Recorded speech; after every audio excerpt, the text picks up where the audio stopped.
Meningkatkan hukum yang berkeadilan adalah upaya yang dikenalkan untuk memahami berbagai tantangan yang dihadapi khususnya hukum di Indonesia.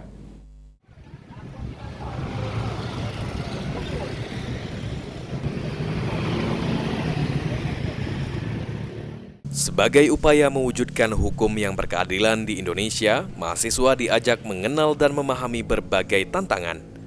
Profesor Amzulian Rifai, Ketua Komisi Yudisial Republik Indonesia, mengatakan, setiap mahasiswa hukum harus dibekali dengan kompetensi untuk menghadapi berbagai tantangan ke depannya, yang tidak hanya terfokus pada wawasan, namun harus memiliki etika serta moral.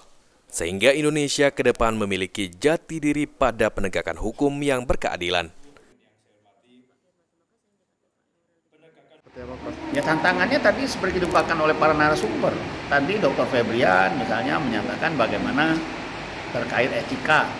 Prof. Saud menyatakan beretika itu, kuliah hukum itu tidak hanya menghafal, tetapi juga mesti punya etika, punya moral sebetulnya, walaupun sebetulnya bukan hal baru.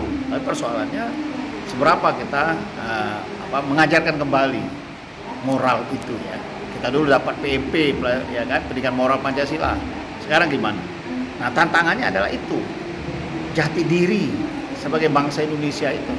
Mestinya dia jadi jaksa yang berjati diri orang Indonesia dengan nilai-nilainya. Sementara itu, Profesor Joni Emerson mengatakan, setiap mahasiswa hukum di Universitas Sriwijaya harus menerapkan hak dan kewajibannya agar mewujudkan hukum di Indonesia yang berkeadilan. Serta sumber daya manusia yang berkualitas harus dibangun sehingga terciptanya hukum yang berkeadilan menuju Indonesia Emas tahun 2045. Tantangan ke depan kita harus membangun dan mengembangkan SDM ke depan lagi. SDM yang berhukum, yang bermorality tinggi, yang beretika.